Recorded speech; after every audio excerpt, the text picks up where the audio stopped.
Convido você a abrir a sua Bíblia, você que pode, fique de pé, junto comigo para a leitura da palavra de Deus. 1 João capítulo 4, nós vamos ler a partir do versículo 9. Título da mensagem dessa noite: a identidade cristã. Vamos falar todos juntos? A identidade cristã. E a palavra de Deus nos diz o seguinte: nisto se manifesta o amor de Deus para conosco, que Deus enviou seu Filho unigênito ao mundo para que por ele vivamos. Nisto está o amor, não em que nós tenhamos amado a Deus, mas em que ele nos amou a nós e enviou seu Filho para propiciação pelos nossos pecados. Amados, se Deus assim nos amou, também nós devemos amar uns aos outros. Ninguém jamais viu a Deus. Se nos amamos uns aos outros, Deus está em nós, e em nós é perfeito o seu amor. Nisto conhecemos que estamos nele, e ele em nós, pois que nos deu do seu Santo Espírito. Amém. Vamos orar. Pai, em nome de Jesus, que essa palavra, Senhor, sirva de exortação e edificação para a nossa vida.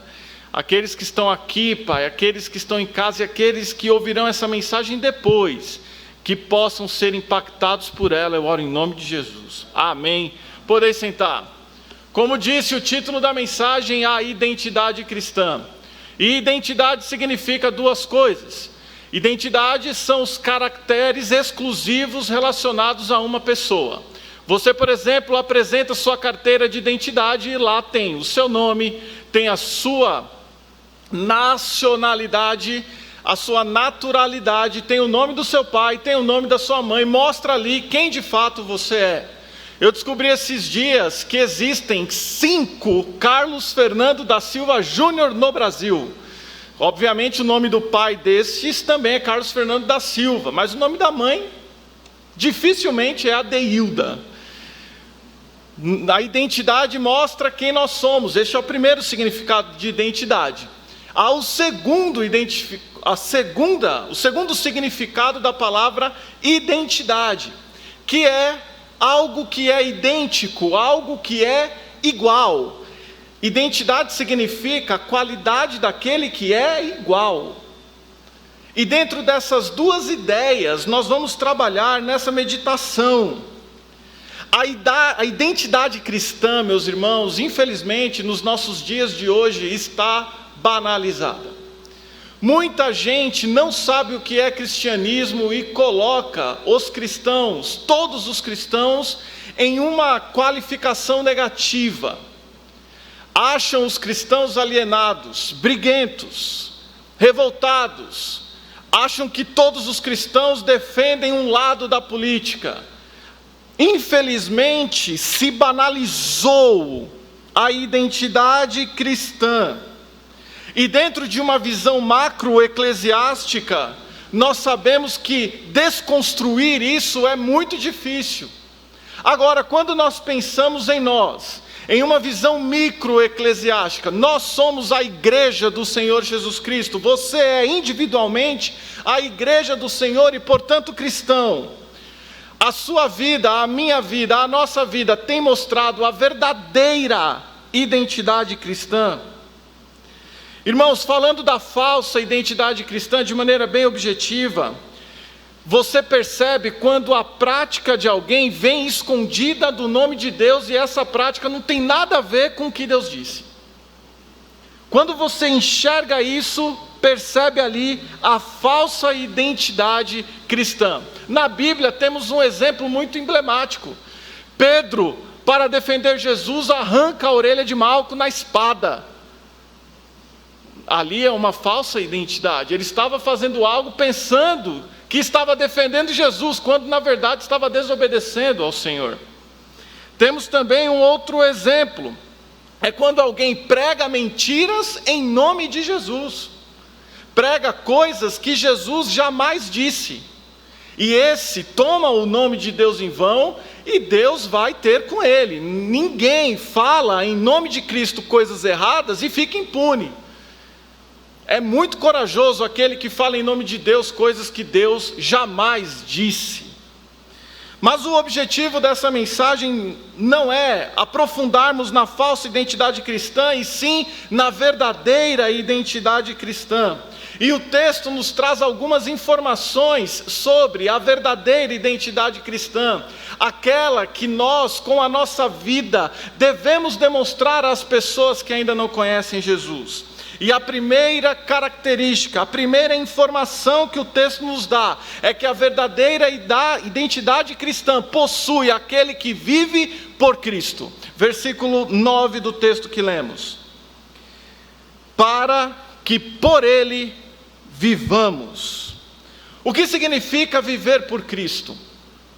1 Coríntios capítulo 10, versículo 31, a palavra de Deus nos diz: quer comais, quer bebais, quer façais qualquer outra coisa, fazei tudo para a glória de Deus. Aquele texto nos apresenta tudo relacionado à nossa vida, mas enfatiza a nossa vida secular. Quer comais, quer bebais. O nosso comportamento, quando nós não estamos aqui reunidos em culto, deve ser um comportamento que glorifica o nome do Senhor. Isso significa viver por Cristo. Ainda, no capítulo 10 de 1 Coríntios, versículo 32, a palavra de Deus diz o seguinte: portai-vos de modo que não deis escândalo nem aos judeus, nem aos gregos, nem à igreja de Deus. A nossa bandeira é a bandeira do Evangelho de Jesus Cristo. É por Ele que nós devemos viver.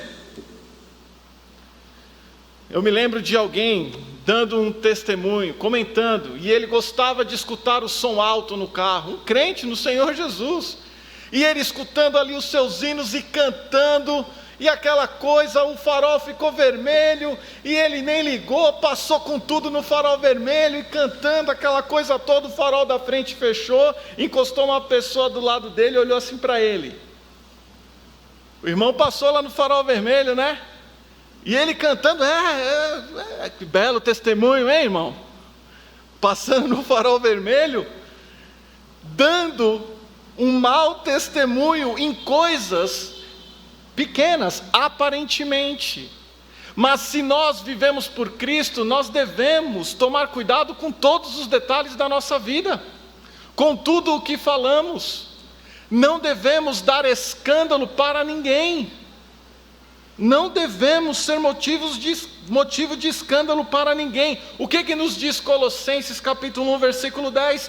Para que possais andar dignamente diante do Senhor, agradando-lhe em tudo, frutificando em toda boa obra e crescendo no conhecimento de Deus. Viver por Cristo é isso. Agradando a Deus no nosso trabalho, em nossa casa, no trânsito, aonde quer que estejamos, devemos focar em agradar o Senhor Deus. Isso é viver por Cristo. Isso mostra a identidade cristã. A gentileza, sabe, você está ali para entrar no elevador, deixe a pessoa entrar primeiro. Pequenas coisas que fazem toda a diferença e mostra Jesus na nossa vida.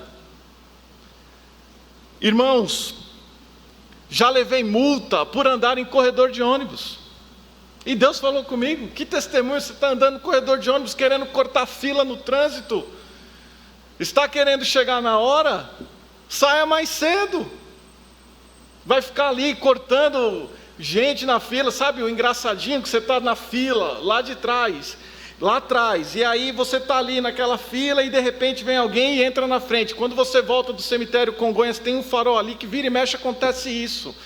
Nós, em pequenas coisas, devemos mostrar Jesus, o que nos leva para a segunda informação sobre a verdadeira identidade cristã. A primeira é a pessoa que vive por Cristo. A segunda, a pessoa que ama como Cristo. Veja comigo o versículo 10. Nisto está o amor, não em que nós tenhamos amado a Deus, mas que Ele nos amou a nós e enviou seu Filho para propiciação pelos nossos pecados. Amados, se Deus assim nos amou, também nós devemos amar uns aos outros. Repare que a referência da maneira em que nós devemos amar o nosso irmão é a referência da que Deus nos amou, dando a sua vida, renunciando. E isso, irmãos, nos traz duas características importantes. A primeira, Deus nos amou de maneira incondicional. E nós sabemos que amor não é sentimento, amor é decisão, é prática de fazer o bem. Deus nos amou de maneira incondicional. É muito fácil amarmos quem nós gostamos. Agora, o difícil é amar aquela pessoa que a gente não gosta.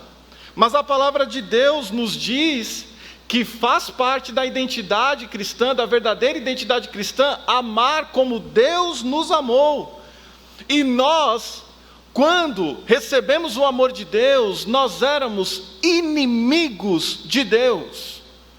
O que nos diz lá Romanos 5,8? Deus prova o seu amor para conosco em que Cristo morreu por nós, sendo nós ainda pecadores. O Senhor não morreu por crentes, o Senhor morreu por pecadores. E nós éramos inimigos de Deus. Nessa condição foi que recebemos o amor do Senhor, portanto nós devemos amar como Cristo amou. É o que a palavra de Deus diz. Não é fácil, mas ninguém disse que é. Ninguém disse que é. Nós devemos perdoar os nossos inimigos, porque Cristo perdoou os seus na cruz. O que ele disse? Pai, perdoa-lhes, porque não sabem o que fazem. Nós temos que amar como Cristo amou, de maneira incondicional.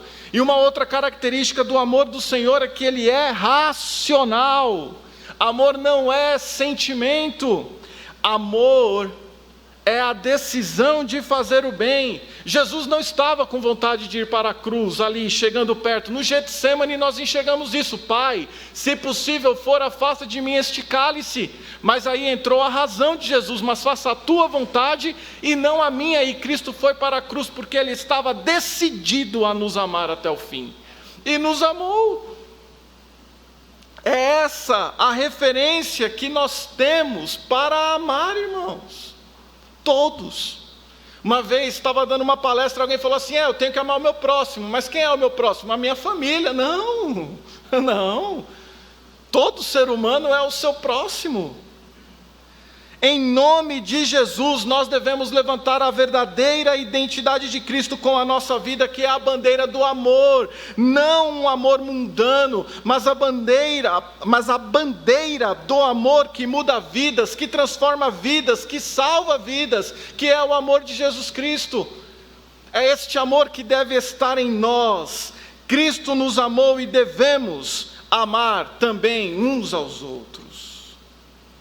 Em terceiro e último, a pessoa que tem a identidade cristã, a verdadeira, além de viver por Cristo, de amar como Cristo, também é a habitação de Cristo. O versículo 12 nos diz: ninguém jamais viu a Deus. Se nos amamos uns aos outros, Deus está em nós e em nós é perfeito o seu amor. Em uma outra versão diz: o seu amor em nós é aperfeiçoado. O que significa isso? Que Deus nos amou, o amor de Deus chegou em nós, e este amor ele é completo quando nós depositamos este amor em alguém também. E assim o amor de Deus não para, e assim o amor de Deus segue, e assim o amor de Deus inunda os corações. Quando amamos de verdade, nós mostramos que quem habita em nós é o Senhor. E o objetivo do amor de Deus é que amemos como Ele amou, para que essas pessoas experimentem o verdadeiro e único amor, aquele que renunciou tudo. Irmãos, o objetivo do amor de Deus é que o ciclo se complete. Você recebe e passa, e a pessoa que recebe passa, e assim vai indo. Nós temos um poder muito grande em nós. É o poder de Deus, é o poder do amor de Deus. Porque carnalmente falando, arrancaríamos a cabeça daquele que nos machuca, me perdoem a expressão. Mas Deus não agiu assim conosco. No versículo 13, para concluir, a palavra nos enfatiza que é conhecido aquele que ama. Nisto conhecemos que estamos nele e ele em nós, pois que nos deu do seu Espírito, e é pela ação do Espírito Santo que nós conseguimos perdoar. Agora, se eu não consigo perdoar, quem é que está comandando a minha vida? É o Espírito Santo ou a minha carne? Qual é a identidade que eu estou apresentando? A minha carnal ou a de Cristo que eu recebi no momento que eu tomei uma decisão ao lado dele? Irmãos, que sejamos conhecidos pela identidade verdadeira de Cristo, em nome de Jesus. E quando chegamos nesse objetivo, conseguimos dizer a mesma coisa que o apóstolo Paulo disse em sua carta aos Gálatas, no capítulo 2, versículo 20. Já estou crucificado com Cristo e vivo, não mais eu, mas Cristo vive em mim.